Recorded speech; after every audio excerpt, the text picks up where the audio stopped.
mga misis, gawa tayo ng dinakdakan. Ayan, may crispy ko na lang tong pork at saka atay. So ayan yung ating nahiwa.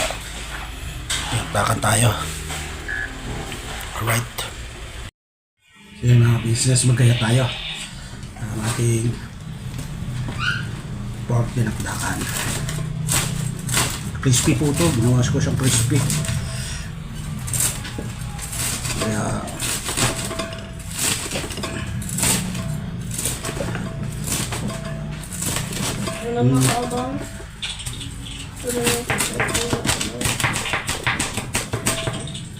narinig niyo po yung pagka-crispy, magalaw-galaw. Yan, dinakdakan. Oh, hi ka sa vlog ko. Ay, hello po mga kabisis, mga kapapi, mga kamangan. Yun oh. Hey. Ano ginagawa mo ya? Ano to, dinakdakan.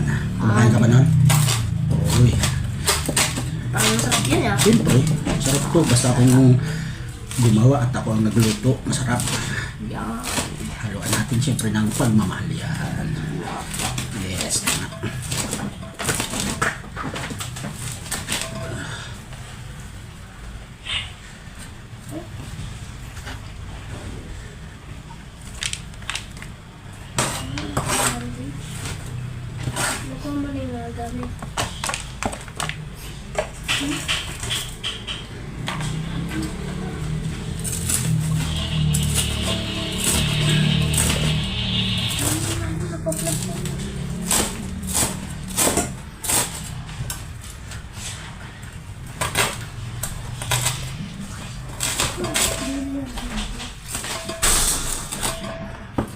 Hindi ko pa hinahanap eh. Kailangan ka dito eh. Ang gagawin? Wala na, tinapos ko na. Utusan ko na. Pag huwag ka nang alis ka lang para pag may utos, madali ka lang tawagin. Tulungan ito mag-iwa. Ha? Ano ka naman, sangkalan at saka ano. Ay, hindi ka pala nag-hide sa ano ko. Sa vlog ko. Hello po mga business. Yan, dyan na po siya ang araw. Galing ko na pilarong basketball. Yun po ang hilig niya. Basta loob sa kalan. Sa loob. Ito kasing pork na ka-business, yung nilaga ni Ate Sling medyo sobrang lambot kaya ginawa ko. Tinosted ko na siya kaya para crispy siya. Hindi na po ako gumamit ng ano nito, ng mantika, sa sariling mantika niya. Naluto siya, na-fried po siya. Hindi na po ako ano. Kumbaga pinalabas ko na yung mantika niya. Sa mga hindi po nakakaalam, pag sa mga nagda-diet, ang low carb diet is, ang mantika ng baboy is good fats pala yan.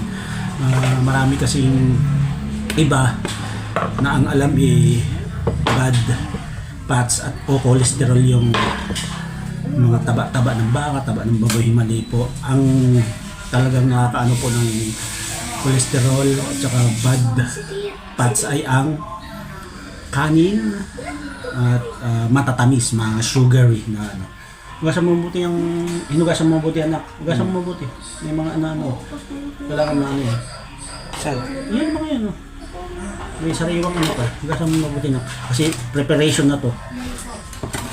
So yun po yun yung aking napag-arala. Mismo galing sa mga espesyalista, yung mga ganun.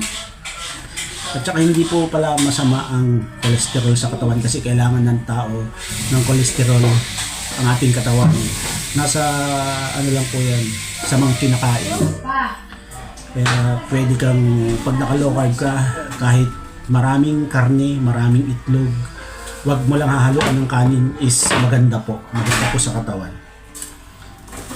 Tapos ang ipalit mo sa rice is itlog, cauliflower, avocado, yan po yung mga, tapos mga green leafy vegetable, basta alisin yung mga matatamis like sugar at rice sa mga chocolates.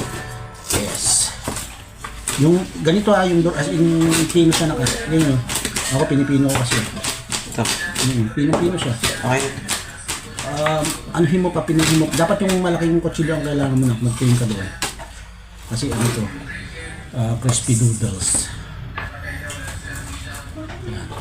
Sige pa. Tingnan ko. Yung parang ano, yan, medyo konti pa.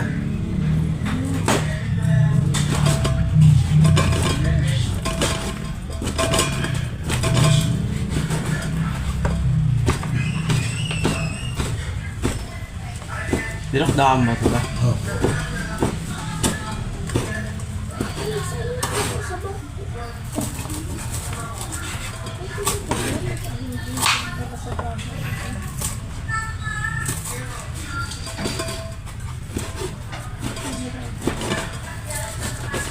Kaya huwag kayong matakot kumain ng mga matataba. Ang aalisin nyo lang po is rice kasi mataas yan sa carbs. At pag nagkakape po kayo, black coffee lang. Huwag nyo lagyan sugar. Mas mainam po.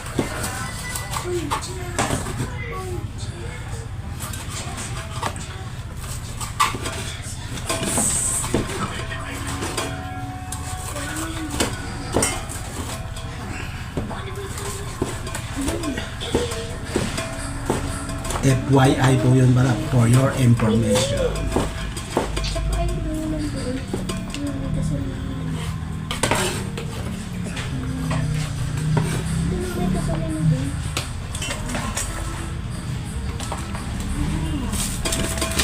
Lard.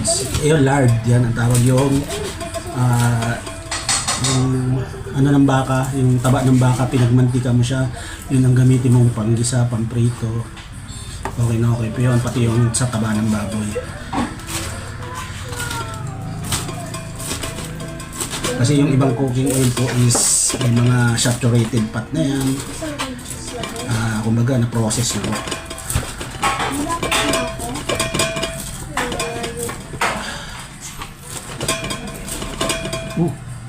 Hindi mo kung dyan si Dear. Ito ma. Kunin mo din yun, sayang. Hinahapon ka ng ano. 10 ano. Hindi mo na sila. Iwas din tayo sa mga processed food. Yan.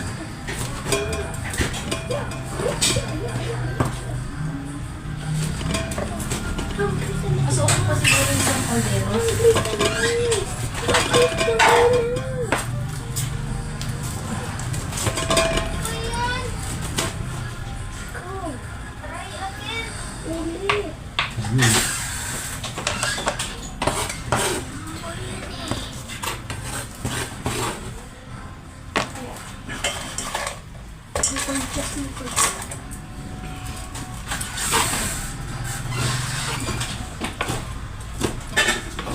Sinabi niyo pa kasi kita ko hindi na ako kukunin. Mas aid po. Niluluto din sa loob. Nagkahanap na ng food eh.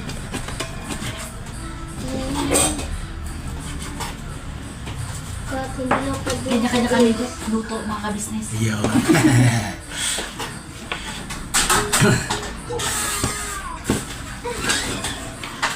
Meron po kasi special na ginagawa namin ng ito. Panoorin nyo lang po sa mga vlog nila. Pag nila Kuya, Miss KB, yan. Ate KB, yan, mapanoorin nyo po.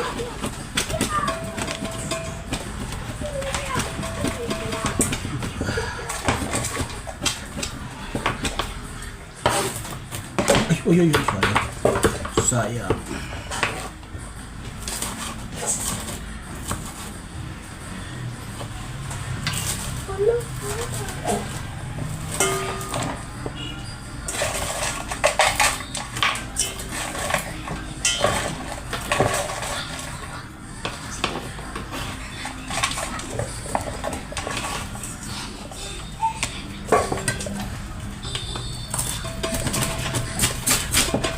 Ganyan niyo po yun.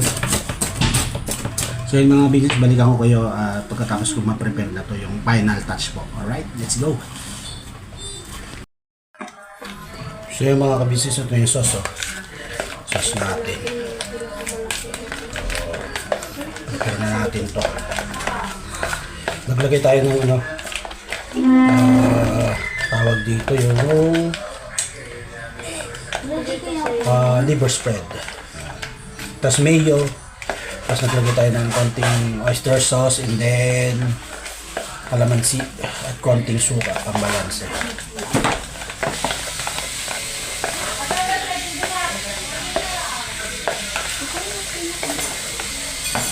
Balikan ko po kayo at kukuha lang ako ng asin. Kailangan pa natin ng konting asin.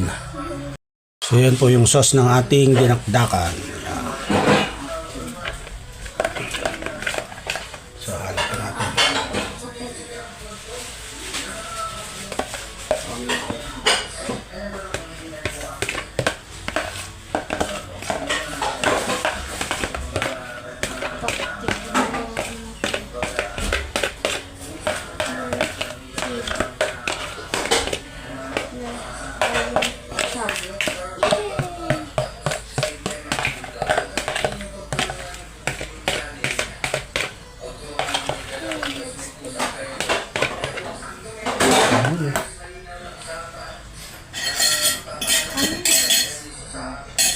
Napakot niya ako sa dyan kung malinis snack.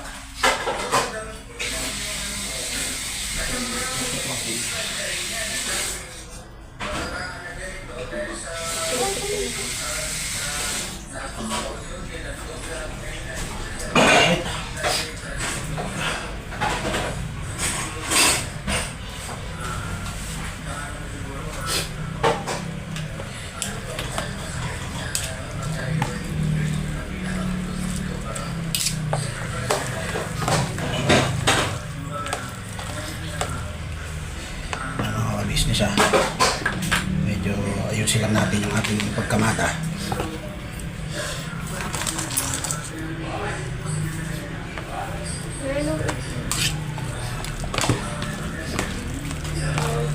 Uy!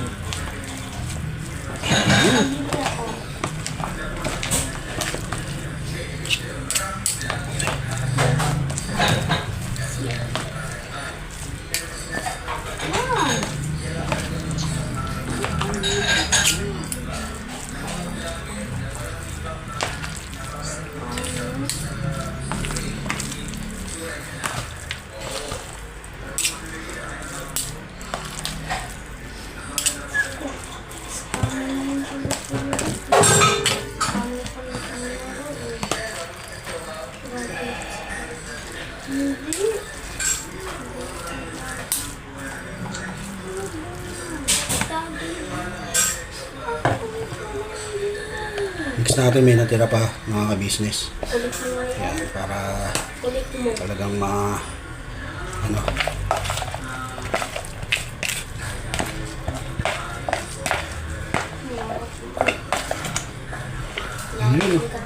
Galaw ka.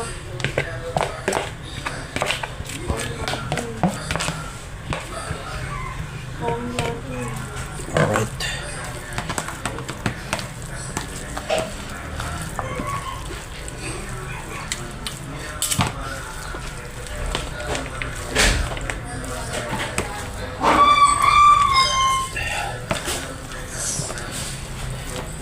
Please, ito mo na bago yung garating. Nagkaderek na ako. Akin to eh. Lima na ko ako dito sa kandami ko. So, lagyan natin ng konting ano, sili, mga ka-business. Kapit tayo ng ay, gaya tayo ng sili. Kaya syempre hindi natin masyado angahan kasi may mga ayaw ng ano, siguro ng isang piraso muna. Pampalansi.